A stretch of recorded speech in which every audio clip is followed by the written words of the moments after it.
Hi, hey, hey, it's President Joe Biden here. You're listening to Parking Your Coach with Compassion. Come on, man.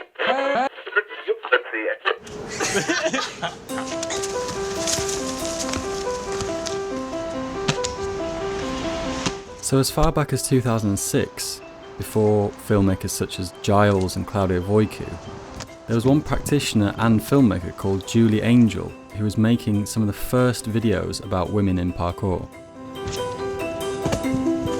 The music and sounds you're hearing right now are from her video Movement of Three, which stars Munroe, Shirley Darlington and Fizz Hood, all who are moving in a very playful and very choreographed way.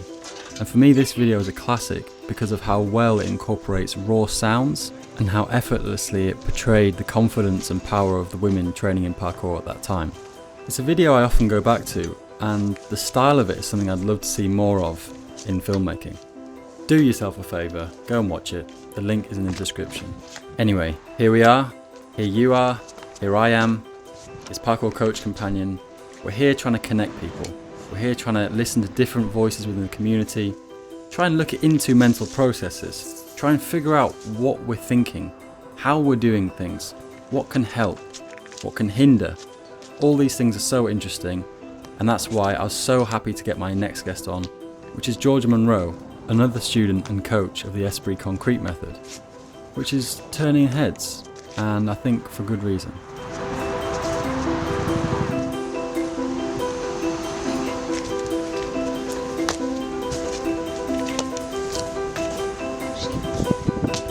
Keep it locked.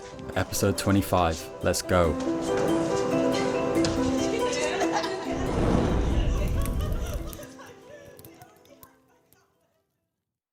Okay, and we're back. Welcome, Georgia. Thank you, thank you. Nice to see you. Nice to have you on. How are you? How are things? I very much like the artwork behind you, so please tell me a bit more about the artwork. Oh, it's not mine, it's not mine. This is artwork from Eric. We live together. This is our like house. So Yeah. he paints. I've gone into the office, which is like his space of artistry. So this isn't my work. Mm-hmm. Is he an artist now? What's going on with Eric? Well, I can't speak personally for him, but he definitely loves his art, and he's been doing that a lot more now. So now we've set up this space. I guess he's getting to explore that area a bit more. Mm-hmm. So Awesome. yeah, but maybe you could do an interview with him and find his journey. Well, maybe, yeah, he's a very interesting guy, and I have a lot of respect for Eric, so yeah, that'd be good. But anyway, this is not about him, this is about you. Tell us a bit about your roller skating, because what's going on with the roller skating? Is roller skating taking over parkour or something? So I'm kind of I'm seeing it more and more, and I know you're involved as well. So tell me a bit about your roller skating. What did you pick up though? What did you pick up first about it? What for? Just that people seem to be doing well. I've just seen more like skate content and more roller skating content from parkour people, and I noticed you tried it. Have you picked it up fairly recently? Yeah, it's been like 3 weeks that I've tried it. I just picked up as a little hobby because I mean Hmm. right now I'm on furlough at the moment. I have been training and different things as well, but I saw like some roller skating, not from parkour people actually to begin with. I just saw some like really cool roller skating people, and I was like, Hmm. you know, there's a lot of time I could go roller skating as a fun hobby. So I just started. I just wanted to get some roller skates and give it a Nice. go. And do you find it hard? How is your process with roller skating? Do you feel similar to how you felt when you first started parkour? Not really. No. No. I think with roller skating, it didn't really hold as much, for lack of a better word, I'll say importance as when I started parkour. Like when I started doing Art the Plasmor, I I came into it with a much more focus on what it could bring to me, and there was a bit more of a like a real urge of feeling like going into that was identifying something in me. Mm. Whereas roller skating, it really is just, I just want to try a bit of a hobby, and it's a nice thing that I like to find different things to do when I have time, but also if I'm finding things tough, like training where there's a lot more focus on what's the process and going into areas of uncomfortableness and things like this.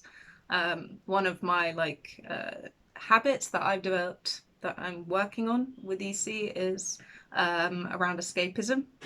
So for me, roller skating is just it is a hobby. I don't see like, oh, I'm gonna make a career pathway out of it or anything, but it is a nice way to like go, okay, I don't want to train today. I don't feel like training today or doing something like the stunt training. What can I do to like have some fun or get around that is still movement based? And roller skating kept coming up, and I was like, well, I can afford some roller skates. Let's give it a go. I like the look of them. Let's have some fun. So yeah, it was kind of just that. Very cool. Yeah. I can imagine for parkour people, it is quite a tempting thing to do. I know Danny has done a lot of roller skating and has even done kind of parkour roller skating. And then you look back at sort of the Storm Free Run concrete, was it Concrete Circus, the Origins thing? And I've forgotten the guy's name. I think he's a French guy, and he was doing roller skating in that one. And there is definitely some crossovers and things, and how we interact with the environment and how we move through the environment fluidly and things. So I find it interesting. And I noticed a really nice clip of you and Eric moving in a skate park, and I was kind of reading through your caption about some of your processes, and this is something that I'm super interested in this podcast is talking to coaches, talking to people who've been coached, and trying to navigate the web of mental processes. So I noticed that you were kind of doing like the side flips and stuff into a line, and that you've mentioned about how seeing someone do something before you helps you then be able to commit to doing something, that's something. So yeah, tell us about that. Tell us about that kind of how seeing someone do something in front of you can help you. Yeah. So to go to that, I'd start off with first of all just my general training. So I work with Esprit Concrete, and my mentors are Kasturi Tokia and Yao Gogli. Gogli Yao, sorry, Gogli is his first name. With Esprit Concrete and the Esprit Concrete method, one of the main focuses is that it's very person centered. It's about the person at the center of the process. And for you to work on making that process more centered, there's also a lot of work behind bringing in your own story and what makes the character. So the reason why I first of all am sharing those parts is also to do with the training I've been doing, and the main thing that helped me get to those helps me get to explaining those parts of why someone, for instance, seeing someone doing something in front of me helps me, as opposed to if I had to do it on my own, is very linked to, for instance, what goes on in my head or what I've experienced. So with Sturi, the way we would get to this point is doing our one-to-one sessions where I'd sit down with her and through different questions and asking about my different experiences, we'd work together in finding out what kind of things are coming from me, what do I tend to react to, what tends to trigger me, and then also what habits is it that I would like to maybe adjust or change in some way or develop in another way.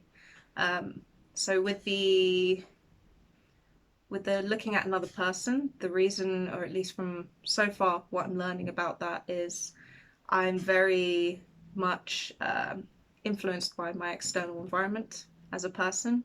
I look a lot to people to influence me and provide me with an idea of what I can do myself.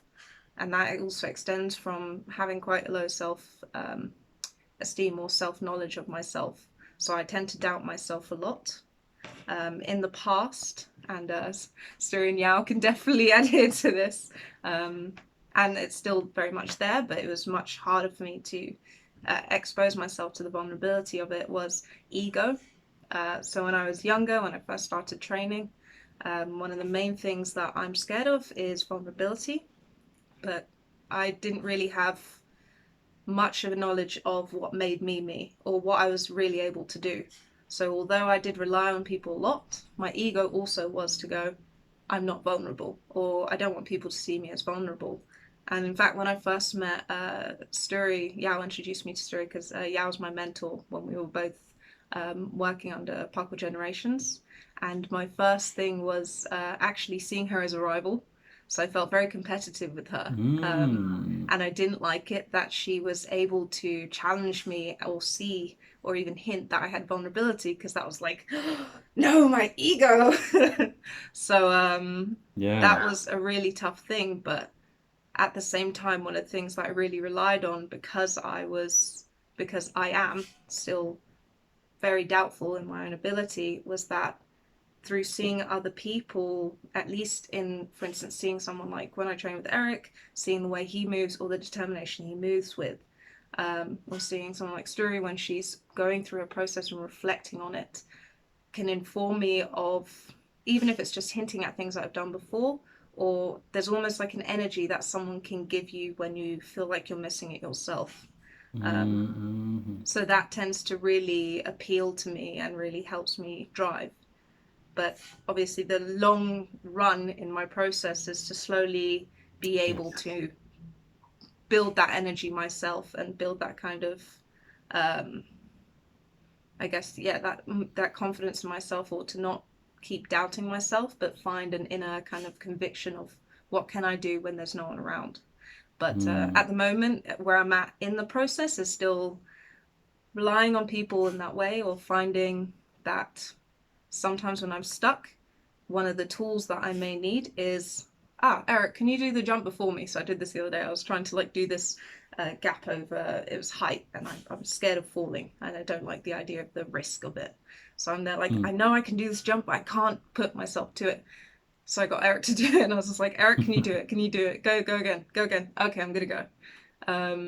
But way back as well, like say 4 years before I start training Esprit Concrete, that would have been very much covered up.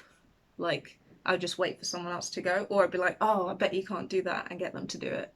So the habit's still there, but the way I'm reflecting on it now is much healthier, or at least much more open about it. And that's why I also like sharing it, because it reminds me to be open about it when I share.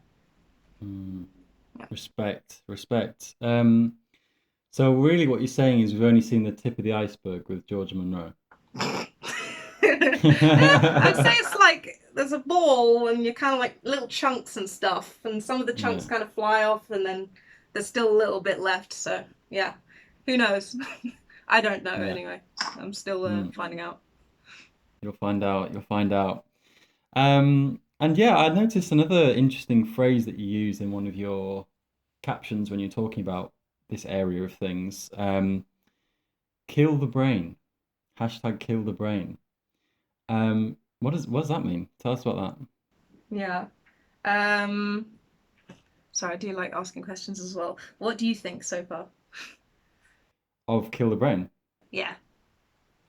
So when I saw that, it linked with what you said about having less time to decide and kind of killing the or stopping the emergency brake in your brain in a way.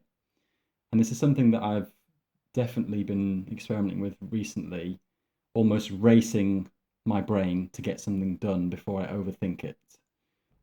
Because I can definitely relate to some of the things you've mentioned about, trying desperately to be able to do something and getting in a right tiz about it, and mental processes flying all over the place and not feeling very good actually.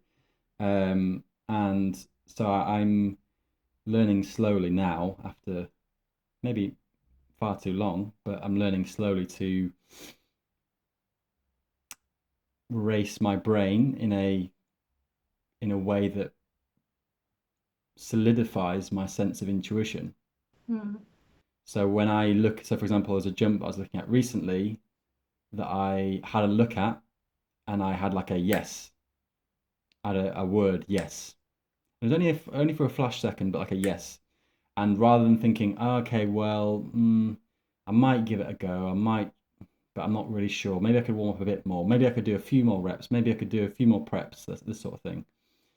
I looked at it and I could hear this like timer going down in my brain. Like, if you don't do it soon, you're going to start overthinking it. And I just got it out of the way, and it was fine because I knew it would be fine. I knew it'd be fine. I'm trusting my intuition. So this is something that, when you said kill the brain, seems to be on a similar line, maybe, to what I've just mentioned. So I picked up on some like really at some important points you mentioned there. I'll try to, I guess, from my experience, share that part of it. So the kill the brain phrase, um, you can find it a lot. Like the method of it is found a lot in different ways people train. Um, I got the phrase from Yao in particular as well, and then further explained by Kasturi because we'd use it in our mentoring sessions, but we would also use it a lot in class. And hopefully I don't get this wrong, but it is also derived from the way the Imax trained around challenge and using their training or their conditioning also to get them into, I guess, kind of like a flow state of just being in the moment. Mm-hmm. And a lot of our like the Esprit Concrete method as well. The philosophy behind it is also from the Imax, so we try to integrate that into it when and where we can as well. Cool. So the kill the brain is it can be in different ways, but it's mainly getting your body into a state where you're kind of overriding the overthinking part by doing. So by actioning something, you're giving kind of less time to overthink or assume or make kind of those assumptions that tend to also hold you back. So one example of the way we might teach it in class is through conditioning. Getting someone, so say if it's a challenge where they do overthink it, if they may be quite capable, as you said yourself, you knew it was fine, you knew it was something you could do, but it doesn't stop the brain from needing to do what it tends to do, which is, okay, what are the safety? What do we have to check on? Are you sure you can do this? Remember that time that this didn't go well? Kind of all those thoughts that tend to come in when you're met with that kind of risk or what's perceived as a danger. And the way that you can help yourself in letting your body kind of just do its thing is getting it tired. Because when you're getting it tired, say if you're doing lots of conditioning, if you have done like loads of exercise over and over again, you just get to a part where your body just needs to be efficient because you need to work on your energy. You know, if you're getting tired, your brain needs to maybe bring some more energy to the body and so on like this. And getting into that state just allows you to go with whatever you have at that moment. So maybe you do end up bouncing the jump after doing conditioning, or maybe you end up putting more energy than you needed to. But either way, you're going more with just what do you have rather than thinking what do you need to do, can't you do, and all these things. Another one that I like to use in my training is a route. I like to identify that a lot with killing the brain. So when I said it in, I think it's when we were in the skate one, maybe I used it in that. Either way, it was part of it was trying to do the jump on itself. I still struggle quite a lot with the overthinking. Sometimes reflecting helps, sometimes seeing someone just do it ahead of me works. But sometimes I'm still overthinking and being stopped in that space. The energy kind of builds up. So one way I find myself being able to tap into the kill the brain method a bit more is doing a route before it and doing a route where there's other little challenges or even bigger challenges so that it forces my focus into, okay, just what's happening now. And by the time I get there, what's left is not all the overthinking around it or the preparation, but just, okay, do I want to go for it? Yes, go. Or in that case, because I have little time, if my brain goes, I'm scared, then I'm not going to go for it. It kind of dwindles it down to very much yes, then go, or no, then do something else because I'm running, I'm going, or I've just dealt with something else that's mentally challenging or physically challenging. There was another thing. Oh, I'm trying to think what you said before. Was it related to racing the brain? Yes, that's it. Thank you. I knew it. I'd say that's one thing that if there is anything to be mindful of, it's the idea of racing the brain. It's obviously depends on who the person is, because killing the brain, you have to also be mindful of what it is that you're killing the brain for. If it's something that does require you to be quite focused or prep something else and you just go for it, then you might go into the realm of, the concept of hacking where you just go. But maybe that risk is very much still something that might harm you if you're not ready for it. So the question that needs to go through it is also, at least, do you feel it's something you can do? Do you feel it's something you can do today? If not, then what might be the step before it? And then that could maybe be the thing that you practice. So say it is a bounce off, or trying to get a bit closer to the jump, or something else, or trying a low one with less risk. You could still use Kill the Brain for that to get into the motion of it, but you have to be mindful as well that in the end of the day, your health is also a priority. So also just being mindful of that. And racing the brain can sometimes be rushing the brain when it's not ready. So if you're in a state where you feel ready, but you're just scared or things like that, there's other parts of it, then maybe killing the brain can be a nice way of getting you just to find a form of relaxation in being tired or being focused on something else and letting your intuition take over. But if you, for instance, are going for a jump because you just want to get it, and you're going to feel, for instance, that you failed yourself if you don't get it, rushing the brain can also be rushing it past it being ready, and that can put you at more risk. So yeah, I'd still just question yourself, sit with yourself first of all, and ask yourself, are you ready, and what parts of you are ready to go into that space if you're going to use Kill the Brain or not? I think you have to consider. Yeah, I guess you have to consider the expectation of what you're trying to do.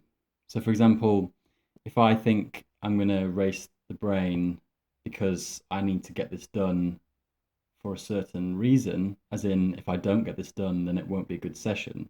I think that's where maybe trouble comes in.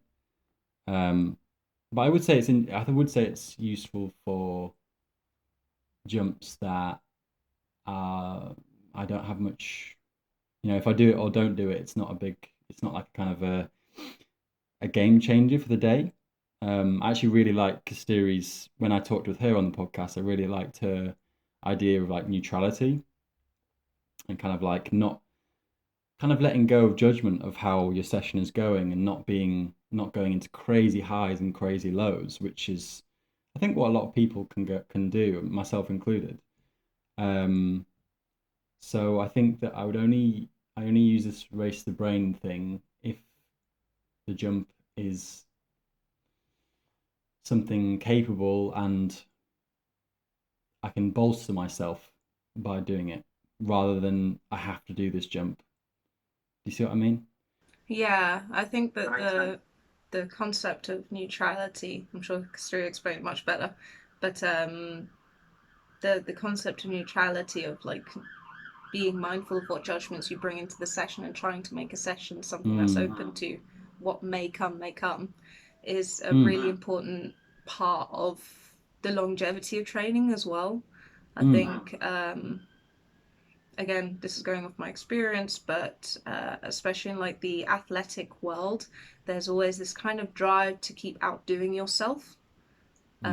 Always trying to go for the next thing, and that can sometimes cause a lot more harm than good, in the sense that you may use the rushing the brain and end up injuring yourself, which can lead to then a lot of painful situations of, I can't do this now, what is my worth, and things like this. And also, when you go with expectations, it also sets you up for disappointment a lot more. Because if you're expecting this and this and this from yourself, but maybe you're not in that state today, and you're also not ready to, that maybe you won't get it today, then it can cause a lot of pain in terms of coming back on yourself, almost like slapping yourself in the face and going, you did do it. What was the point of training? Rather than seeing maybe what part of the process have you managed to access by just trying today or just working on that thing. And I think there's a lot of focus on the success of the situation being linked to the end outcome rather than the process.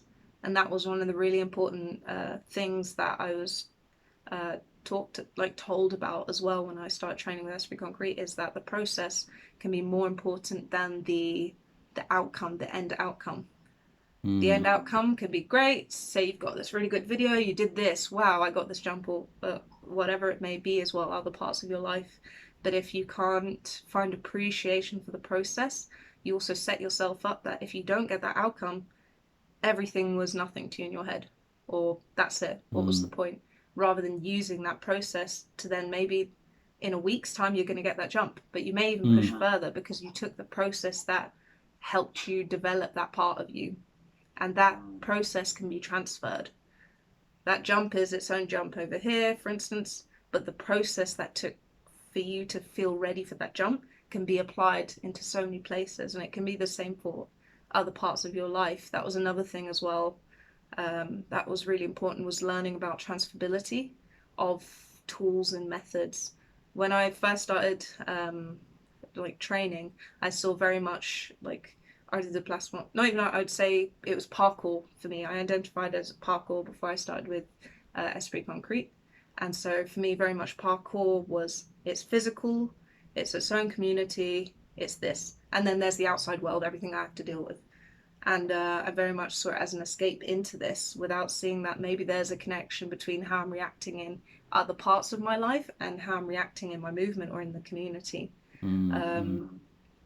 And learning that, like, using that space, instead of using that space as a place to work on those things and use that process to take outside, I very much separated it. And I think that caused a lot of limiting in both sides in terms of development. And yeah, I'm kind of like, what part am I getting at here? That's all right. Transferability, yeah.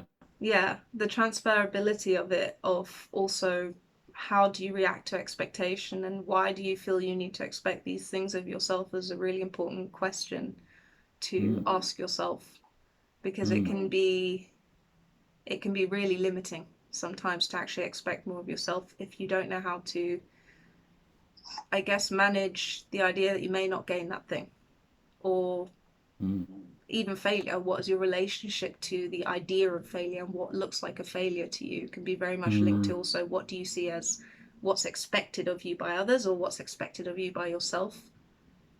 So finding that being able to humble yourself in the neutrality of training can come out in many different ways, even if you expect these things of yourself, is a really important lesson to learn, and not just in training, but in a lot of parts of your life. I think it's been said many times that, you know, if you train parkour, then the aspects that you learn through parkour they move out throughout your whole life.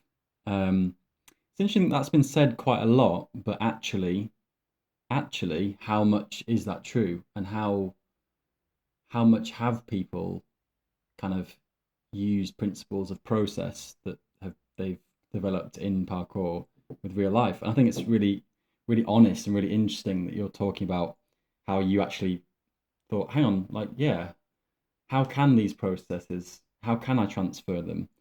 Rather than just saying, oh, well, I do parkour and it's so life changing and it's made up the rest of my life perfect, you know? Because, yeah, I mean, something for me that I've mentioned a couple of times on this podcast before, which maybe is actually maybe a red flag of actually what's the opposite of transferability? I'm not sure. But something I've mentioned is, sorry, say again? Just when you said what's the odds on like not transferring, I'd say maybe bottling it, so keeping it compact in separate places. So like compartmentalizing sort of thing. I don't know, something like that. But yeah, I mentioned about how when I am kind of wearing my parkour clothes and I go outside and train and with my friends who train, then it's very different to when I'm wearing jeans and wandering the streets or whatever, or going to buy something, or with my family or whatever. And maybe that actually is a small indicator of separation. Um, Not that I want to be kind of like constantly parkour, parkour, parkour, but like maybe there is something to look into there. But yeah, um, I wanted to ask you about another great word that you mentioned, which is greed. Is parkour a greedy pursuit? I wouldn't put it that way. The reason Mm, why I mentioned greed, because it's very personal to me, okay. and what I'm working on in my process at the moment, Mm, and through my training. So yeah, I couldn't put it to anyone else. I don't know everyone else's story, so I can't say that greed is a very big thing in the community. mm, But through, I can maybe suggest through my own experience of it. So, to give a bit of background, in my family or my growing up, one of the one of the things that developed for me is the need to take as much as I can in resources. Um, from so far, from what we've been working through within my process, is it's linked to being in a big family where competitiveness is quite high, competitiveness for attention, competitiveness for success, and things like this has very much mm, been a part of my growing up. And so I've always felt that I need to take things or get as much as I can um, while I can in that space. So not thinking so much about time, but the instant gratification of I got this thing now, this is mine, or I've got that. Um, and that kind of developed into when I'm when I'm training or in other aspects of my life, I often don't see the long term running as much as I see the short term running, and my greed tends to take over in the sense that I overdo or I overcompensate in ways because I feel that I need to get that thing now, or I need mm, to have everything. mm, Um, mm, it's quite I would say it's been something that Stu and Yao have been tapping in with me over the last 4 years. Because when you act like when you start to work on different parts of your personality, it's not just like this is you, or by the way, we've noticed this, work on it. It's very much it. You take your time with it. It starts with your story. You see how it works in your training. Okay, what other parts of your life are starting to show that pattern as well? Where can it come from?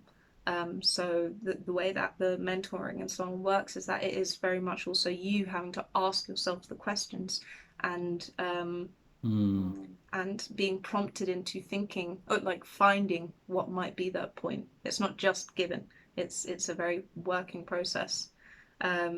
So it's quite a recent thing in my training. I'd say that's coming up is that a lot of the time that I feel overwhelmed or jealous or mm, envious or things like this or feel like I'm not doing well is when I see, for instance, someone else is getting something or gaining something in a it could even be in a field that I'm not even focused on, but seeing them succeeding in that or gathering something in that strikes jealousy in me or strikes this feeling that I need to pursue that now.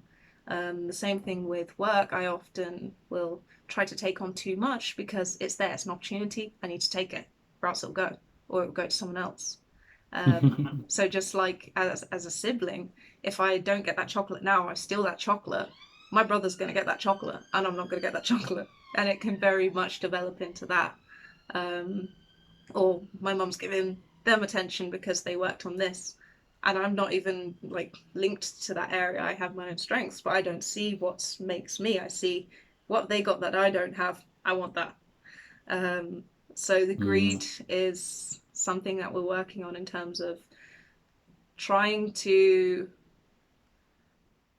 pick it up when it's coming on. So, for instance, in training, I might manifest the idea, the greed part in me by going, I want to do all the moves in this space. Or I see like 5 challenges, for instance, that are really hard for me, but I want to do all of them. And if I don't do all of them, then I'm upset with myself because I haven't done it. Rather than being, today I'm going to prioritize this, or today I'm going to prioritize that. Yeah. And I find it also does add to my overthinking and what stops me from just focusing on one thing and giving my all, because I'm trying to spread myself thin.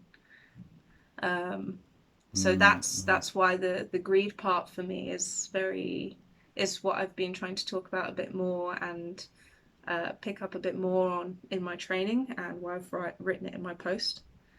In terms of the community, maybe other people, how they've worked, or people from big sibling groups or something like that, may relate to it in some way or not. Maybe they don't.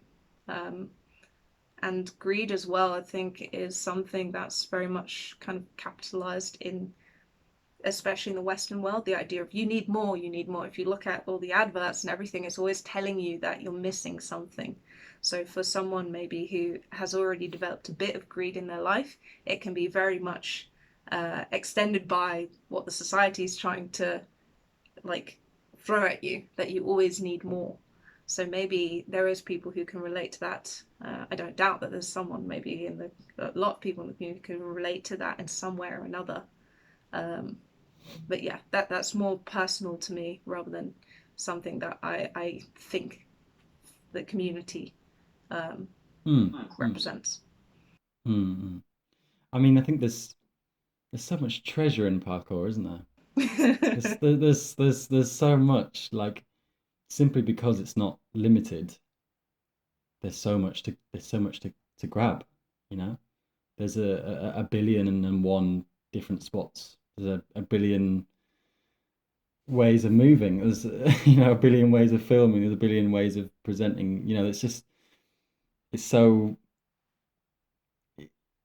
almost its vastness, the amount of treasure there. There's a lot of pirates looking for that treasure, maybe you could say. I mean, there's a lot of people and ideas in the community. I mean, all you have to do is go on social media, on Instagram, and even if you think you've come up with something, someone's probably done something quite similar the other day. Sometimes I find like I have a video that's sitting around, I'm like, I'll post this, and I'll go on Instagram, and someone's already done the exact thing. I'm like, what? So there's a lot of people, and I think the people also are very much kind of in the center of why there's so much to it as well. Yeah, greed. Very interesting. Very interesting. And also something that I wanted to share with, oh, sorry. Yeah, thank you for sharing that as well, because you said that was quite personal too. So thank you, firstly. But also, I was going to say about this idea of the dark side, the anger side, because I remember quite specifically doing a jump in Scarborough, and which is a little coastal city up in the northeast. And it was a running pre that I was struggling to get, and someone else had done it, and I was trying to kind of will myself, why can't I do this? Why can't I do this? And at the time, we were kind of, I think it was when like the new Star Wars films were coming out, so we were kind of back into. I love Star Wars. We were back into like the Star Wars thing, and I remember thinking like, oh, just unleash the dark side, like, come on, you can do it. Just kind of be like a monster, and you can do it. You can be powerful. And it was weird because I can't say that I've used that again really, but for that moment and for that jump, it worked, and I did the jump quite nice. And how did you feel after? Sorry? How did you feel afterwards? Like I could zap everything with lightning. I can relate. Just destroy everything. No, yeah, it's like I don't know. Yeah, what do you think about this idea of a darker side of you, or an angry side, or more aggressive instinct, maybe you could say, within parkour?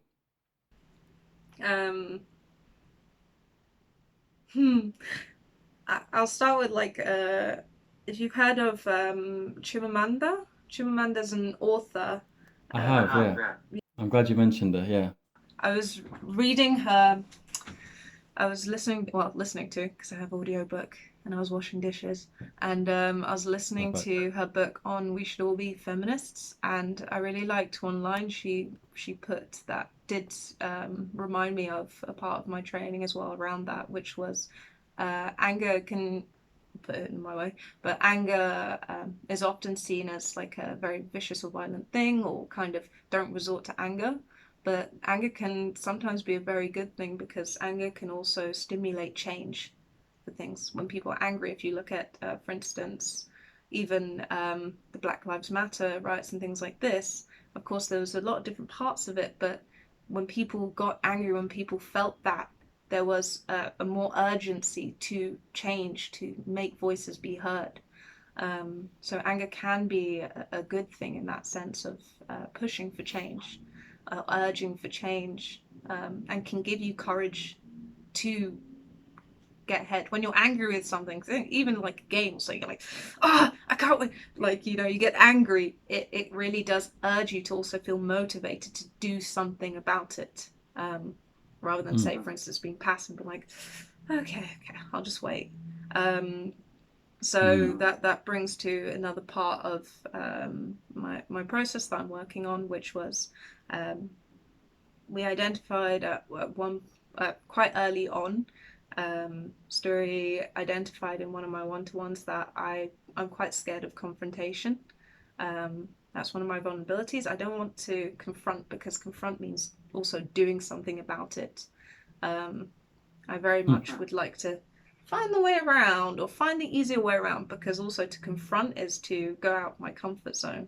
And contrary to maybe the stuff that you've seen, I really like being in my comfort zone. Like, even wearing this jumper provides me with comfort, because it's one of my comfy jumpers. And I wanted to originally sit in my living room because it's comfier for me than sitting in the office.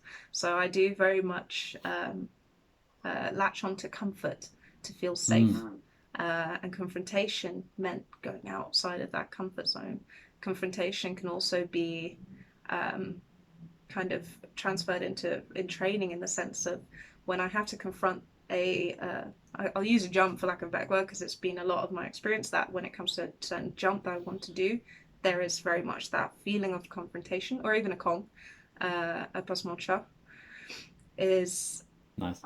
There's the risk in it that I won't succeed, and I'm very scared of failure, as well as I'm also quite scared of, if I do succeed, then there's more of that outside the comfort zone that has potential, and that scares me more.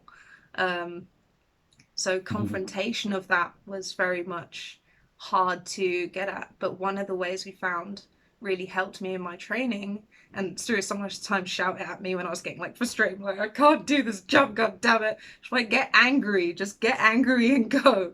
And that feeling of, you said, that lightning, the anger, when the calmness, I'm still holding back and I'm still fairly nervous, the frustration that I get from all the pent-up feelings of you can't do it, all this stuff, transferring that into the anger it's not like, oh, I'm angry, I'm gonna hit someone anger. It's the anger of, I want to do something about this, and I'm sick of being in this space where I can't get myself to do this. That anger can get me to just go. Like, you can get sick of yourself sometimes, and that's okay. We have a lot of things that we have to work on, and that anger can sometimes just give us a little kick in the bum of, come on, give yourself a go, like, just go. And it's very much, I really love that feeling. I love the feeling of being calm and going for it, because that's also nice and I feel ready. But sometimes I also love that feeling of just getting angry and going for it, and it does work at sometimes, because it really does just, it's giving yourself a kick in the bum in a positive way. So I think the seeing it as like the dark side of you, or things like this, at least from what I've learned, is there's not really a dark side of you, because I think latching onto the idea of darkness and making this idea of dark means it can be linked to ideas of, evil or manipulative, or, there's a lot of words that come under the umbrella of dark, and dark itself is also linked a lot with negativity, which I think is quite misunderstanding of the word. And there's a lot more to that I wouldn't go into. I'm not going to go into today. But there's you. There's not just there's the good side of you and the bad side, or the light and the dark, or so on. You are a whole, and there's different parts of you. Maybe you don't like them right now. Maybe you don't understand them as well, and that could lead to dislike. Or maybe there's parts of you that you need to still develop. But it is all a part of you. The feelings of anger, the feelings of vulnerability, the feelings of happiness, sadness, joy, they all make you as a collective. And I think that's a really important thing to really try to work on owning. Because even, for instance, the idea of jealousy was another one that I really didn't want to own. I don't like the idea of jealousy. I saw it's very much ugly. Oh, I'm not that, because that makes me a bad person. But jealousy has its links to things that make up your story.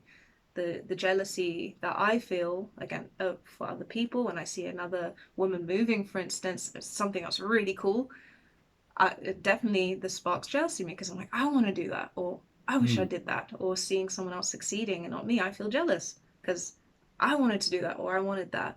But that also links to my story of growing up and feeling like I needed to grab, or feeling like I didn't have something that made me me, or not knowing me. So it is all linked, and there's not really a side that's dark or a side that's bad. Trying to embrace parts of you maybe you don't like can be a really important step in getting to know yourself and owning who you really are. Yeah, I would, without going down this line too much, because I know we haven't got all the time in the world. I would disagree slightly in that I think it's very important to embrace the different aspects of yourself and kind of find this integration, as people say. But then I would say, like, yeah, there are dark parts. Like there are parts of me and parts of my behavior that there has to be a point where I can't say they're positive. They're not. They're not. They exist in a certain way. And yes, I can embrace them and maybe channel them into better things. But I would say that, like, there is like there is darkness in people. There is like uh uncomfortable aspects of ourselves that we have to contend with, and that they come out in different ways. What does But darkness mean for you, by the way? I didn't ask. Or what does the idea of darkness mean for you? in terms of like the self, or Yeah, you can link it to yourself, like, because obviously we're just talking about that. But what do you feel makes something dark to you? that's a good question. I think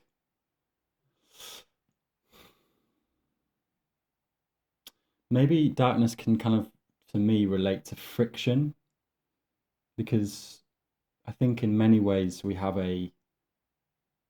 what some people call a conscience, or a, a spirit, or a voice that's kind of relating to the truth and what we should do and what's good and what's right. And this seems to be quite ingrained in us. And that darkness maybe relates to friction, in that when you go against the grain of what you think should be doing, you feel a sense of friction there. Maybe darkness could then be the deliberate seeking of friction. So deliberately going against things that you know are right. But then darkness could maybe be something different. Maybe darkness is the rejection of wanting to be better as well. I've had periods where I've condoned myself to be a sad person. Like, as in, there's not really much point in trying to get better, because I'm just a sad person. That's how it's going to be forever, you know? And for me, that was quite a dark experience, because I rejected the need to be, sorry, that rejected the want to be happy, which was definitely, looking back now, not good. So for me, that represents some darkness in a way. But yeah, I'd have to like think through that question because it's a big question. But yeah, it's an It interesting is a one. really interesting one, and I think definitely you can't say absolutely what is dark, what is light, because it is also Mm, about your perception. It's very mm, much not, there's not like a book somewhere where it says this or that. Of course, going into kind of the rules of things, you can see very defined definitions of what's right and what's wrong, say in a religious text or, in some other book that maybe someone has created somewhere. And mm, also the concepts of right and wrong can be influenced by your upbringing of don't do this mm, because that's wrong, don't do that because that's right. And for you mm, to also find out why do you feel you're going against the grain of something right, you'd also need to find out what do you feel links to your morale or like your moral views in life. So I don't know your moral views in life. I'm still trying to understand my moral views in life. Um, but I think the way I'm trying to understand it is that there's definitely parts of yourself that you may not like. And mm, there may be parts of yourself that are still finding friction. But the reason why I feel that there's more of a whole than just there's these parts and that parts is because when you do dive into maybe the thing that you don't like, let's put this in the way of a. I'm going to put this in the way of a jump. Maybe it won't explain it whole, but I'm going to try. So, say with you have a jump, you can get there some way, you're not quite sure. One of the main things that tends to come up is the idea of going at something and you might bounce back or slip or something like that. A lot of the time when we impact something, the first thing to do is to pull back. Pull back maybe because we feel we need to reserve something about ourselves. Maybe that's safety, maybe that's something else. But mm, often going against the grain can cause that friction, whereas going with the grain can sometimes disperse that friction. mm, mm, Much in this way, I feel that the things, for instance, is the item that you feel is a dark part of you.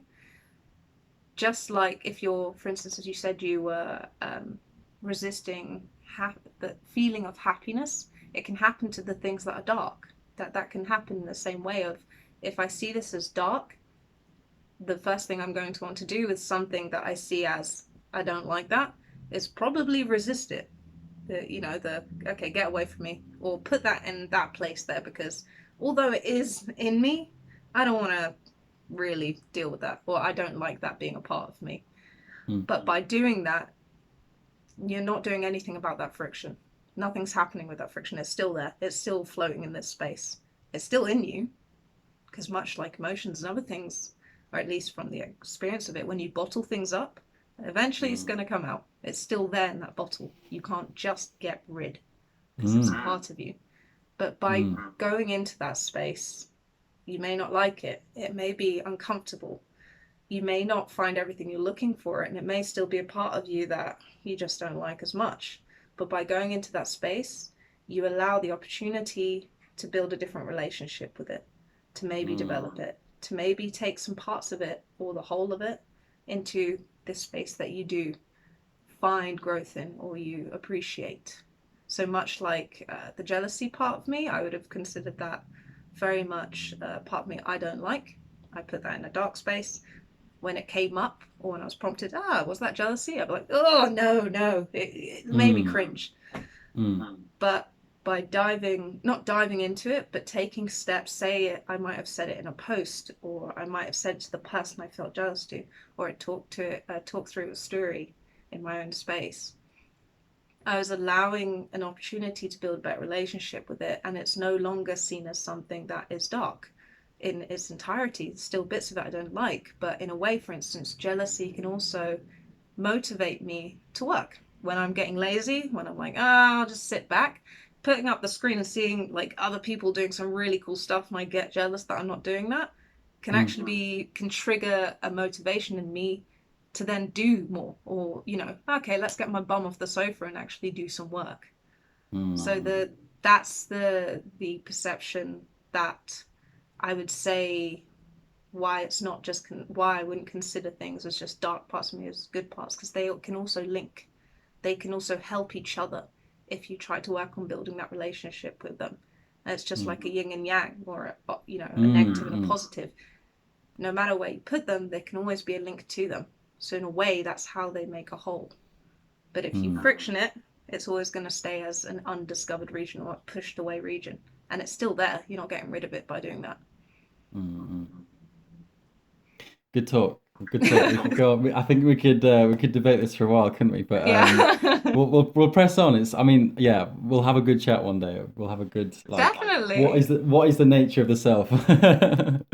But yeah, I just while I remembered because when you mentioned about anger, I had a really like bright thought about that.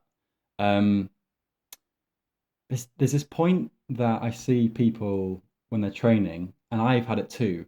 It's kind of like a I don't know how to describe it. It's kind of like a so it relates to attempts, and I wonder if you can visualize this. So imagine someone doing a 180 pre or something, and they're a bit unsure about it. Then maybe it's quite big, and they're kind of doing some attempts and kind of getting quite a lot of height, but they're not making it. And because they're taking a lot of height, sorry, because they're getting a lot of height, they're taking quite a lot of impact. So they've done a few repetitions, blah, blah, blah. And then on one repetition, they put a little bit extra in and they get so much that they have to stop themselves hitting the wall. Okay, so they almost overpower the 180 and they're coming into the wall and they're like, oh God, and they kind of have to like stop themselves from committing properly. If you can see kind of where I'm going with this, Yeah. like sometimes when that happens, it's like an anger point, and they go back straight away and then do it. Have you experienced that? Mm. It's like a oh yeah, okay, let's do this, and everyone can tell. Everyone's like, oh yeah, come on, just put your feet out, sort of thing. You can do it. And for me, it relates a little bit to anger because you're so sick of taking the impact. It's like, right, come on, let's just put in 5% more, and I'll make it. Um, so yeah, that's just something that came into my head when we mentioned anger, and it's kind of like it's that like bolstering of the self, like yeah, okay, come on, like what, stop messing around with these impacts. You don't need to take any more. You can do it. Put in 10% more. Put in 5% more. Whatever. Um, but yeah, I don't know if you have any thoughts on that. I'm just going on a bit of a ramble, but Yeah, I've definitely experienced that quite a lot. mm, Um, and it's quite funny when you, even if you're giving a scenario like that, what I really like about the like talking in that way or giving a scenario is that you can find connections to it. It's really nice to still be able to visualize that. Like, yeah, I know exactly that feeling, or very similar to that. yeah. I think the thoughts I'd have on this is still quite similar to the thing we were talking about with anger, of Mm, sometimes just getting sick and tired of holding mm, back mm, or mm, mm, mm. trying something, and taking impact is painful. I don't think there's many people, I Yeah. mean, some people, but generally, like taking a lot of impact and the ankles and everything, it gets painful. Your body gets tired of it, your brain gets tired of it. It's like, why are you putting Mm, me through this? mm, And I think especially when somewhere deep down, if you do just put the energy in and you make the decision to commit, then you can skip that and just go. And I think that that anger can sometimes derive from that delayed response to just say I commit. um I say it used to, I still get it, but I get it a lot from, it tends to be rooted in the fact that when I see something already, I've made a decision in my head on what I'm going to be able to do, or you know can I do it or not. But then there's a huge delay with committing to that, um, like committing to saying, okay, I'm just going to give the percentage to go into this, or give the 100% of I'm going to go for it. And that could be linked to things of wanting to be perfect on the first try, and if I go for it and I don't get it, then I'm going to feel disappointed. Or the risk, I'm going out of my comfort zone with this. mm, I maybe haven't done it a lot, and so I'm scared of risking myself or my safety or my comfort. mm, Um, and the anger can, usually for me, the frustration, anger comes from the delay of being in the know that if I do push, I'm gonna get it, but being in the self-doubt of, but what if, let me just prep it, let me just test it over and over until I feel comfortable with it, and to the point where I'm just hurting myself and just so that would be my own point, and I think that maybe you could relate to that, or maybe others can relate to that same feeling of, if we're delaying the feeling of committing, or finding it hard to say I commit to this and making that decision to just go, then you're also still putting yourself in a position of hurting yourself and making it tiring, and you start to get tired and you know it's there. And when you do push, maybe that's even killing the brain coming in, because you've done it so many times, your body's just like, one time. But that anger could also be the, you could have done that in that try, you know? It's kind of like a brain flick of, oh my God, I was right there. I could have grabbed it just then. I could have grabbed it earlier if I just tried. So it's kind of like this, come on, you knew you had that, or you were right there. I think it's a really good experience though to reflect on. Like, I think it can still happen a lot, and in the end of the day, you are human. Like, you can't, I think it takes a lot of like self-knowing and practice to be able to also just give it 100% on the first go. But it's definitely a really nice experience to reflect on, to see if you can cut down that time at least. So say, I don't know, asking yourself the question, can I commit to it now? Trying a little bit more, getting used to the idea of actually overdoing rather than underdoing, because I think underdoing can be quite linked to control, needing to control. If we overdo, you run the risk of maybe splatting or hitting it, or maybe you go over the jump. So maybe there's a lot more, if you are more kind of like me, in the sense of like, you want to feel in control. One of the tendencies that I have, and I've seen others with that similar thing, is that we want to just test it a lot. So maybe trying, maybe in a safe space or something else, where you try to just go and let yourself go too much, because then from too much you can hone down. But if you keep under jumping, there's a lot of Sorry, other things. I'm so excited about this idea. Yeah, carry on. I'll try not to interrupt. Carry on. No, go for it. I like I was the going little to say, addition. What are you gonna say?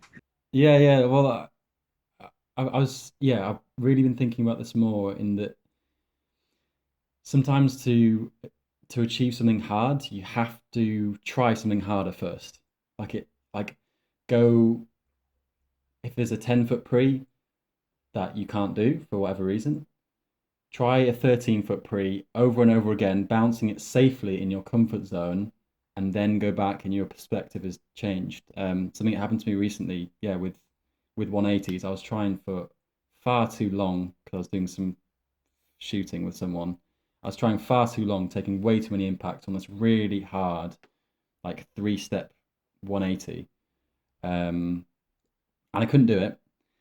And I was feeling a bit like, oh shit, like we've not kind of got the shot and everything, that all that kind of mental process, like, oh, I've not got the shot and everything. And then I was like, well, I've got another idea. We could try and go to this place. There's another 180 that's quite similar. We could try and do that. And I went there, and before that time, I'd looked at it and gone through arduous, like, oh, I'm so close to committing, but I can't do it. It's quite high up. And then because I'd been doing the really, really hard 3-step 180 and not making it, suddenly this new gap, I was like, oh, okay. I mean, I'm a bit scared, but like, if I put in 75% of the effort that I was just trying for like the last 30 attempts on the big one, I can do it. And that for me was the break. That was the breaking the circuit, almost, like you could say. And I did it, and I was like, now it doesn't look so big. And this story keeps playing out over and over again in parkour, of like how your perspective changes because you go further, you know. But sorry, I did interrupt you there. So No, it's a really valid point, I think. And one word you said in particular is the perspective one. So that's something that we focus a lot on in terms of Esprit Concrete method, what we bring into sessions, as well as how the coaches are trained, it can be such an important thing to work on your perception, and also just getting to understand how much it can be shifted. Your perspective obviously is brought about by lots of different things from your past, from your present, maybe the people who are around you can even shift that. I have that a lot, where depending on who I'm training with is also going to be how I react to the challenge. Like if I'm training with someone, there was one person, oh, I can't remember, but I had one person I was training with who came to visit, and for some reason I just linked very heavily to their energy. It was just like very much like, let's just give it a go. He was very there was kind of like a playfulness, and less on focused on like just what's the technique, how do we make this perfect, but more just let's go with our energy. And I really like ate that energy up, and I'd be like, okay, if there's a jump that I feel like I can't make or anything, I'm gonna call this guy. And we were like, okay, let's go together and things. And it was just great. And on another day, if I was training someone else, that probably wouldn't have been the case. I probably would have taken hours longer or had to visit another day. So perception is a really powerful, it can be a really powerful or really limiting tool in how, like, what outcome is going to be coming out in your session. So like when you said you went to, just experiencing the first 3-step one, that was tough for you. You know, you had already formed your perception of that and how much energy you're going to need to put in. And that, in a way, pretty much decided how much input you were putting out. Maybe your body felt, for instance, that it just couldn't reach it, or you had to put in so much power, you felt so tense. But then when you went to the other thing, that maybe shifted your perception in a way that your body was also given more space to express, and you were able to push more. And maybe going back to the other one, now it felt different. So I find that the perception and what you decide to, like, what you perceive around it changes the feeling that goes into your body so much that sometimes it can make it, I feel almost like I'm paralyzed in that I just can't push. But then I go to another jump, and through working from that jump, it changed my perception that when I come back, my body feels different. Like I feel like I have more power and thing. And one of the biggest experiences I think with how much perception, like shifting perception, helped in training was the Imax pre. So I'd seen it quite a lot, and my perception of it when I was younger was Imax, you know, like all these great athletes go there. The Imax running pre was talked about a lot as like a kind of almost like a initiation phase into Imax space. And and yeah, I also, coming from like a standpoint of a female, I was very much in my competitive state and in my ego state. I wanted to prove, I had something to prove in a way in my head. Like I wanted to prove in a way that girls could do this or that. And that's like a whole other thing. But that very much also went into the perception of there's no females who've done it. So I saw only males did it. So that already kind of went, okay, this is going to be harder than you think. And then also these athletes do it. So it's going to be harder than you think. And it's this big spot with huge stuff, so it's going to be harder than you think. And I always kind of pussyfooted around it. But when I started training with Esprit Concrete, one of the things I did mention during the hours, like I did want to do the Imax pre. And the way I actually trained for it was, I didn't really go to it until the day that I went to do it. Like all the other training actually happened in... we'd go to like working on big jumps and things like that, and just wherever we went or whoever I was training with, it was to work on going into that uncomfortable space of doing a bigger jump, bouncing it, falling over, going over it, and just really getting used to training big jumps that were actually bigger than it, that actually pushed more. And the last jump I remember was I was with Abdullah West, and we went to, I think it's South Bank or something, and there's this running pre-up, and it takes a lot of power, and it took a lot of attempts, but I managed to get on top. And Nice. I think he mentioned it again. He was like, oh, you should try Imax breathing, it's easier than this. I was like, oh yeah. And a few days later, ended up there. Maybe my brain was already kind of like, I want to go there, and it was kind of shifting there, and eventually got there. But by the time I had looked at it, because of all the other things shifting my perception, it no longer looked like the Pri I remember last time. And so my body also reacted to it differently than how I'd seen it before. And when I did it, it really wasn't, the other jumps were harder. Like, it was kind of like, oh, I loved it. I was like, yes, I've been looking at this for ages, but it wasn't like that was so hard. It was just like, oh, okay. Oh, yeah, nice. But the process of the other ones was what was I really loved, because I was like, oh crap, that's what happens when you train in that kind of space of working on your perception and stuff, that it can really make a difference. So yeah. I'll take this opportunity to go into audience questions, and I was super late putting it on Instagram. I was like half an hour before, but we do have one. We do have a question for you. So it's from the most prolifically mentioned practitioner on this podcast, Flynn Disney. He says, Georgia, can you talk about the benefits you've experienced from keeping a journal/training log? Of course I can, Flynn.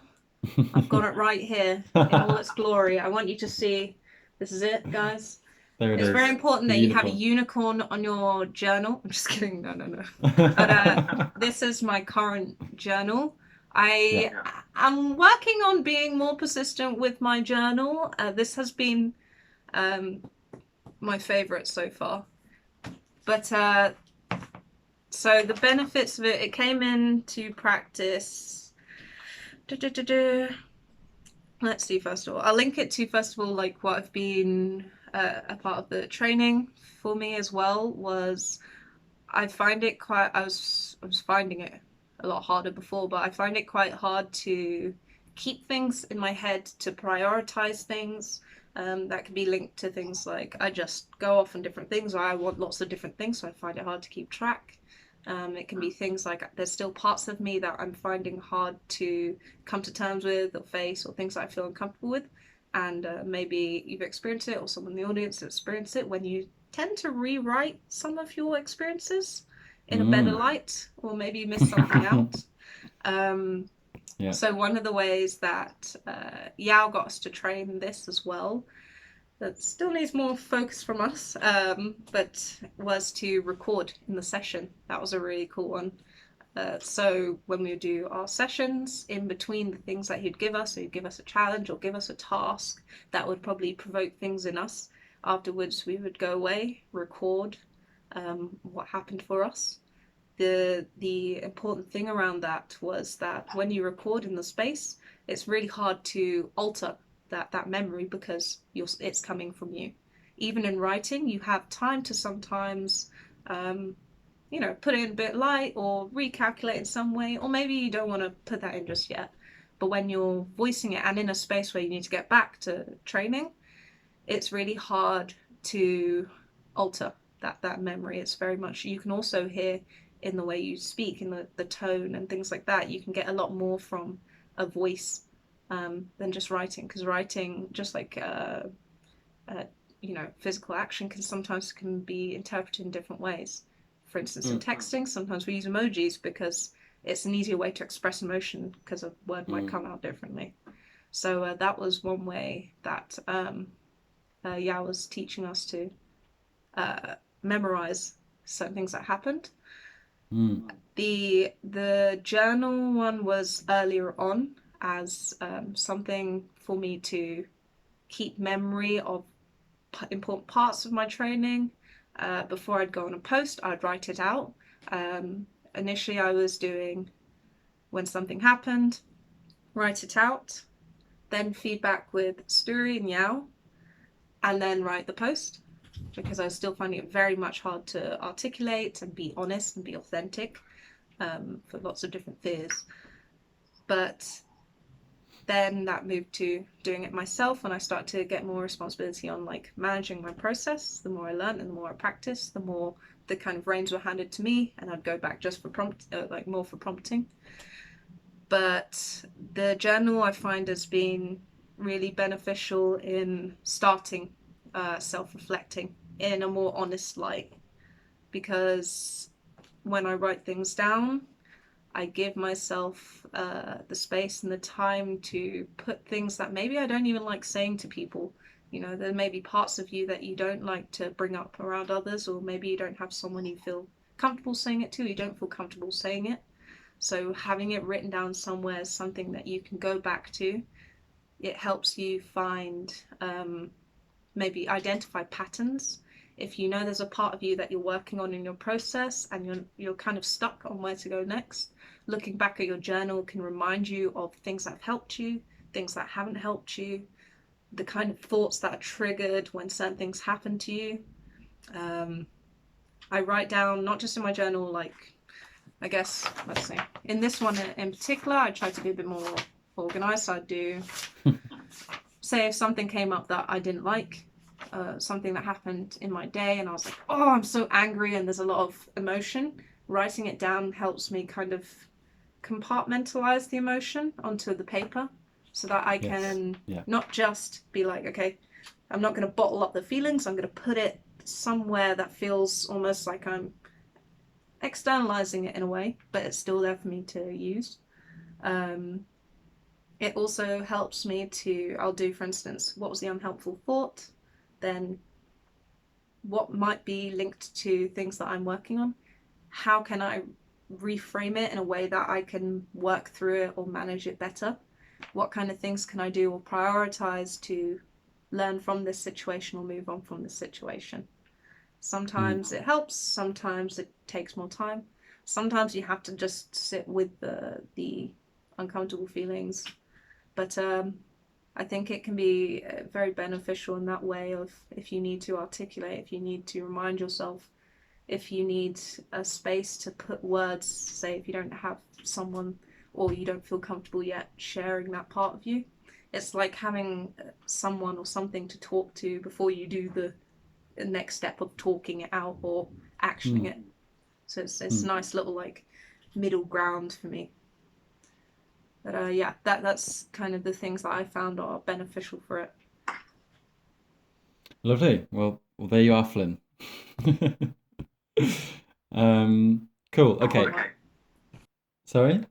You need the unicorn one. The unicorn, yeah. If you're listening, then go and grab a unicorn journal. Asda. Cool. Okay.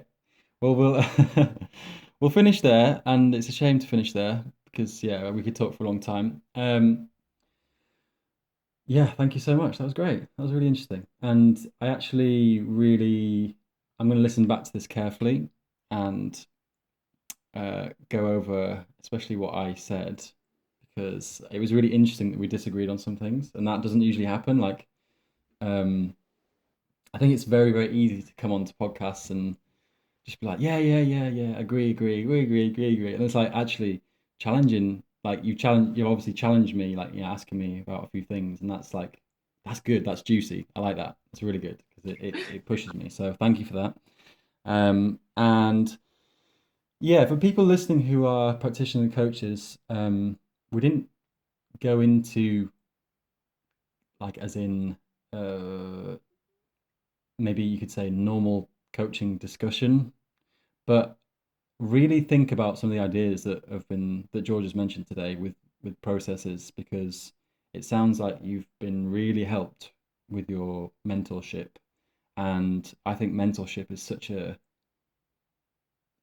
an open space for what we do, and I really want to see more mentors helping people come up and develop and help people, not just how in the ways that they move, but how they live. And it sounds like Yao and Kasturi have done an extremely good job and are doing an extremely good job with you. So shout out to them. Thank you for what you're doing. Thank you to Esprit Concrete. If you enjoyed this episode, you can follow on Spotify. You can subscribe on YouTube, where you can watch the episodes. And if you want to listen to the last episode, it was with Tam with a Cam, another beast, another really interesting person to talk to that I was very lucky enough to talk to, someone else that I look up to very much. So you can do that as well. Any last thoughts, Georgia, before we stop there? Or I just wanted to say thank you very much, Sam, as well. when I heard about the podcast going on, I was really excited about it as well. And Lou did hers not too long Yes. ago, which was Yeah. really lovely to see. Also, I think just I guess speak on behalf of her, but she found it really helpful in her own process as well, being able to share. So it means a lot to be able Mm. to share our process with others, and also to see that you're trying to connect people together and coaches. And I think as you said, the coaching part of it and the mentoring can be a really important tool in someone's training, but also creating that space for someone to express and grow and learn from their roots or learn from the next generation. So I guess the some of the thoughts I'd like to leave from this is yeah, we talked a lot more about the kind of mentorship and the training that I've done under Esprit Concrete. But hopefully, I hope that there's parts of that as well that maybe you can identify with students of your own, or even yourself, or even people you train with. Like mentorship and learning from each other doesn't have to happen from a coach to student perspective. It can be from a friend to friend, Mm. training in events, things like this. One of the most important things I learned um, in terms of training as a coach, because they also mentored me in the coaching, and that's how I've slowly Mm. worked up my responsibilities in terms of coaching classes, is that there's always something that you can learn from. Just like we disagreed in that space of disagreement, there's also a space maybe to learn something new or see Mm. something in a different perspective. It can be really important. So also having conversations with the person you're training with, or teaching, and being open to maybe they can teach you something as much as you could teach them something, but also asking that question of what do they know as well, rather than just giving, can really open up that space to developing each other, as well as being there for that person in maybe more an honest light or more supportive light. Um, so yeah, I'd leave with that. That's kind of the thoughts. Excellent. Very wholesome. Very wholesome indeed. Thank you. Okay, well, I think yeah, we'll call it there. And thank you everyone for listening. We will see you on the next one. Thank you. Bye. Oh, I think you've got to click I've got to do stop it. recording. Ah, Yeah, right, I've got it. I've got because it. I can't do it. Okay.